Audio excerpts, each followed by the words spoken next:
Welcome, class, to my lecture on inductive reasoning. This is the first section of chapter 2, and it's right after our first test, so I hope you all did well on that you are all ready for the second wave of this. If you don't know what inductive reasoning is, it is the process of observing a pattern and then making a conjecture about it. I bet you were all thinking that this video would be done in my classroom. Well, that is something that you did inductive reasoning wise. You saw a pattern. Every video so far I've done in my classroom. And now, this video you were possibly making a conjecture, Mr. H is going to do all of his videos in the classroom. Well, it ends up being a false conjecture because, well, this video is not being done in the classroom, but it's something that you do every day without even realizing. It's an unproven statement, and it's based on your observations. So, alright, the first thing I could ask you to do with inductive reasoning is to look at a pattern and come up with what you think is the next reasonable guess with the pattern. So for instance, in number 1 here, you see the pattern 5, 15, 45, 135. Well, you might be thinking of a few different things that it could be. For instance, you might say, alright, I added 10, then I added 30, then I added 90. You might be able to figure out some sort of pattern that way. Somebody else might also say, hey, what if I did 5 times 3? Well, that's 15. What if I did 15 times 3? Okay, that's 45. And 45 times 3 is also 135. There's multiple different patterns that could be evident with each set of numbers. However, seeing how it's going here, I'm going with multiplying by 3 as being the most likely pattern in this case. So my next three numbers should be 405, 1,215, and 3,645. And that's what I decided to put here. I didn't describe the pattern, but it's multiplying by 3 for each consecutive number, or each number after the next one. In number 2, the pattern, I see -2, 1, 4, 7. It's constantly going up again, so I'm thinking either addition or subtraction. If it was constantly going down, I'd be thinking of subtraction or division. So in this case, -2, 1, 4, 3, I'm just going to try addition. -2 to 1, I have to add 3. 1 to 4, I have to add 3. Oh, 4 to 7, I also have to add 3. Same thing multiple times. This pattern is that I'm going to add 3 to the number before to get the number after. So the next 3 numbers should be 10, 13, and 16. For number 3 here, I'm given 3 shapes. I look at the shape on the left, triangle. I look at the shape in the middle, square. I look at the shape on the right, pentagon. The number of sides is increasing by 1, so my guess is that the next shape should be a hexagon. And that's what I would draw here. The number of sides is increasing by 1. For number 4, I look here. It's a circle with the rectangle inside okay, that's actually an oval. It was meant to be a circle. With the square inside of that.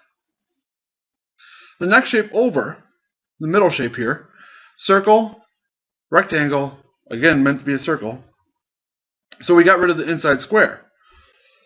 Next shape over, circle, rectangle, so we got rid of that inside circle. So we're getting rid of the innermost shape every single time. I'm guessing that we're just going to end up with a circle for the next one. And that's what I would draw. Another thing I might ask you to do is just to make and test conjecture. I might ask you, what do you think will happen every time you add 2 odd numbers together? So what's the sum of 2 odd numbers?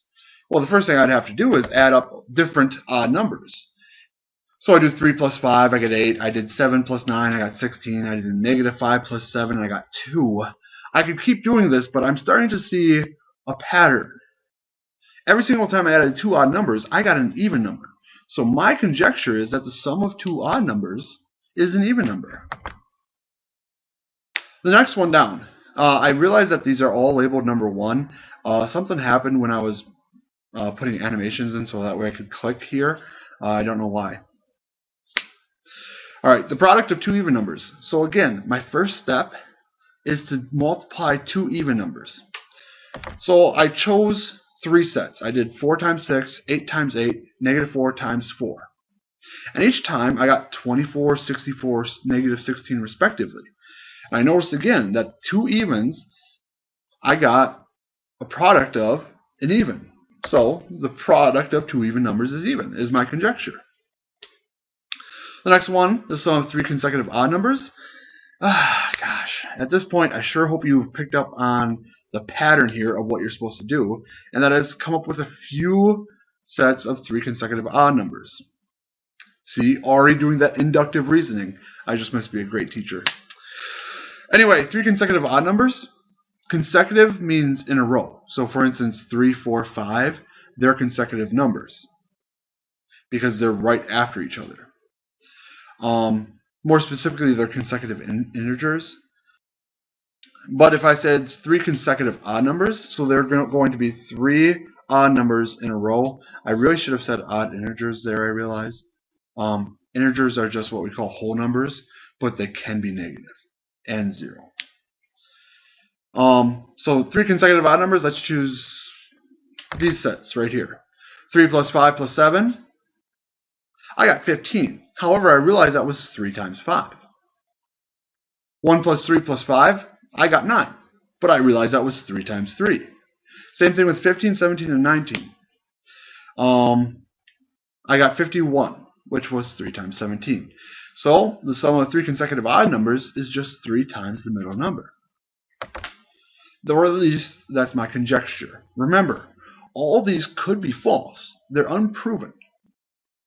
All I did was made a pattern, and I made a statement that's just based on what I observed. I have not proved any of these. Alright, at some point you will make a false counter or a false conjecture. And at that point, a counterexample can be given.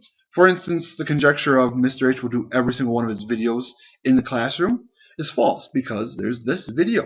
This video is the counterexample to that conjecture. It just shows that the conjecture is false, is all a counterexample does. So I gave you 2 different examples here. The product of any 2 numbers is always positive. What if I did negative 5 times 4? Well, that's negative 20. That's 2 numbers. One is negative, one's positive, and I got a negative product.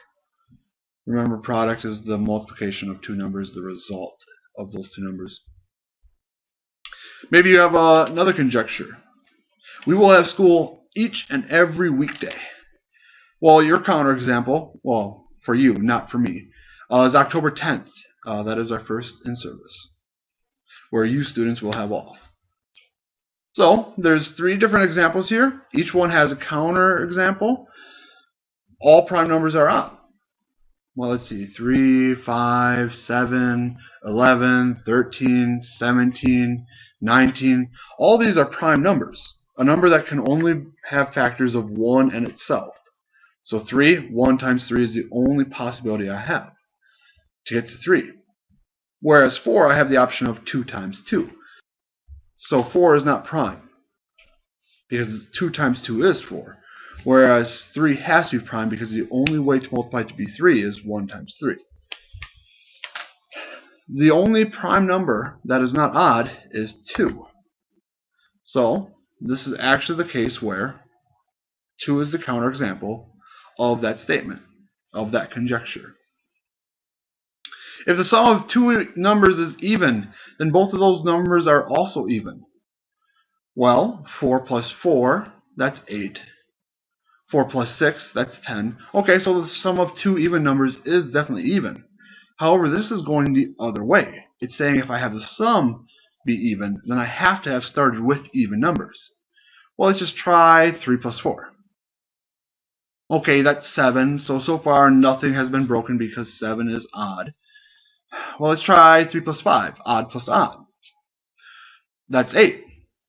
Oh wait, the sum was 8 even, but both of my beginning numbers were odd.